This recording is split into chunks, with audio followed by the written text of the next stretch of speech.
Welcome back to my video review channel. Today we're going to talk a little bit about the OMD EM1 Mk II, and that's coming from the perspective of someone who's used the original EM5 Mark I for probably around 3, maybe 4 years. And I was shooting micro four thirds for probably 5 years. I had the Panasonic GX1 before that. A couple of quick comments about the EM5. I hate the eyepiece. As you can see here, it falls off all the time. I think at this point I've probably super glued it back on a few times.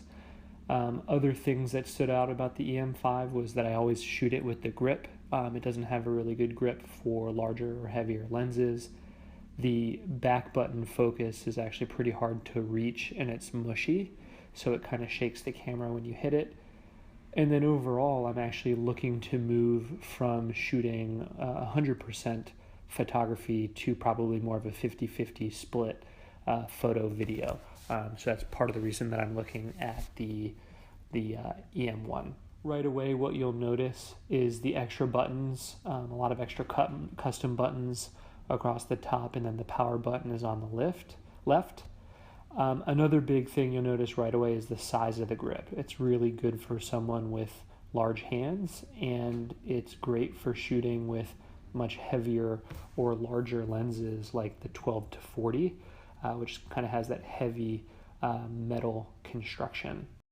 You'll notice a really large exposure lock, focus lock button that's really good for back button focus. This stands out as being something that's kind of much improved from the original EM5.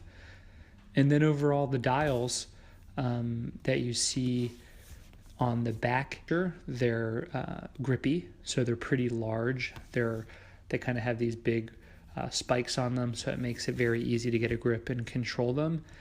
The ergonomics overall for the camera and the buttons overall are amazing.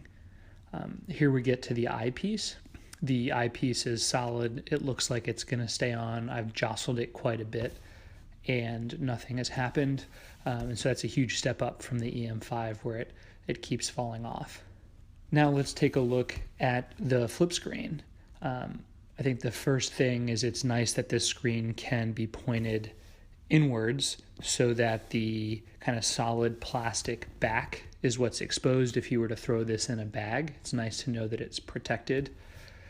And I think a lot of people want to be able to flip this thing around so that they can film facing the camera and see what they're filming, as well as to be able to get different angles from the behind the camera. I haven't shot with it yet, so we'll know more as I get into it. Another big difference here is the dual SD card slots. I shot a wedding before, and it was pretty nerve-wracking only having one SD card, so this is a big addition. And then back to those custom lens mount buttons. For me, my middle finger and ring finger on my right hand wrap around that grip and can hit those buttons. It is basically 2 additional custom buttons, or they are 2 additional custom buttons that you can reprogram for any purposes. And so you could have exposure, you could put the zebra stripes on there, you could have it switch to manual focus. Next, you can see the locking mode button on the top of the camera. It basically prevents you from accidentally hitting it and changing the modes. It also has custom 1, 2, and 3 modes, which you can pre-program like MySets on the EM5, which we'll get into later, but I think that's pretty nice. After that, we're going to look at the battery and the battery door. So it's a new battery, and based on the shooting I've done so far, it's actually a much bigger battery that lasts a lot longer. Here we'll take a look at the EM5 battery so we can compare them side by side. I own 4 batteries for the EM5 and have really never needed to use all 4. Maybe it's because I kind of learned how to shoot with a mirrorless camera from day one, so I never even got frustrated with Sony's, which are supposed to be the worst. But this new EM1 Mk II has an incredible battery, and most of the time I've lasted all day with just that one battery. So that's a big step in the right direction. So here I'd like to get a little bit into some of the pros after having a little bit more time to get to shoot with the camera. One thing that stands out is the custom mode. So that's the C1, C2, C3 on the dial mode of the camera. The way I have these set is kind of like the MySet functionality of the EM5, where you can move the settings on the camera. In my case, the one I'm primarily focused on, it's the back button focused. And so I would set the AEL, AFL behavior to, in custom one, shoot the focus, have autofocus trigger when the shutter is halfway down. And then for custom 2, I would have it do back button focus. And that makes it so that it's really quick to switch between the two different ways of focusing and really fast to switch to whatever the situation might demand. The other nice thing about these custom settings, I have a real problem with forgetting my ISO on a very high ISO if I was previously shooting in low light. And these custom settings, I can set ISO back to 200, so each time I change it to a different custom setting, it'll effectively reset the camera back to a low ISO setting, preventing me from losing or missing shots because I was stuck on too high of an ISO setting. So that's actually something I found that was really nice. On some of the cons, first one is the power button.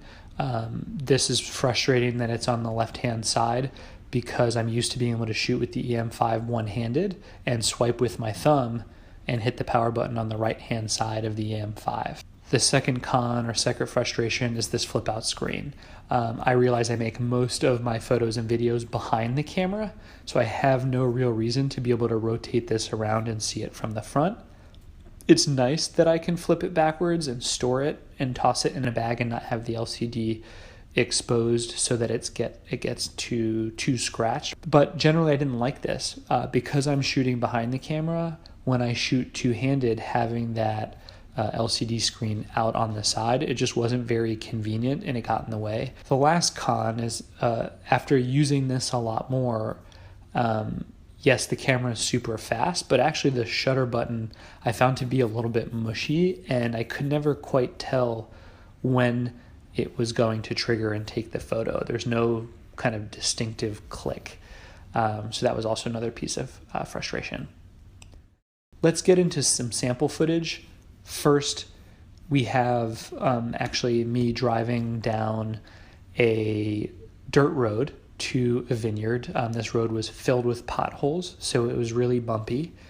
You can see the car itself is shaking, but if you look at the horizon and you look at the vines from the grapes or the dirt road out ahead of you, the stabilization is actually working really well and the road stays flat.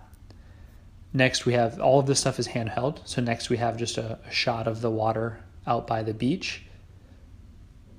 And then here we're doing a little bit of a pan down the beach just so you can see the type of simple, steady panning you can get with no extra equipment, all handheld. To really put this to the test, seeing how stable it is while walking, keep in mind this is just the on-sensor stabilization. There's no in-lens stabilization, as I'm shooting with Olympus lenses here that don't have, or at least the lenses I had don't have the stabilization, and you can see it's passable. You'll notice a little bit of shakes when I take a step, but this will work for run and gun video in a pinch if you don't want to carry any extra equipment, which that's something long-term I think that'll be important to me.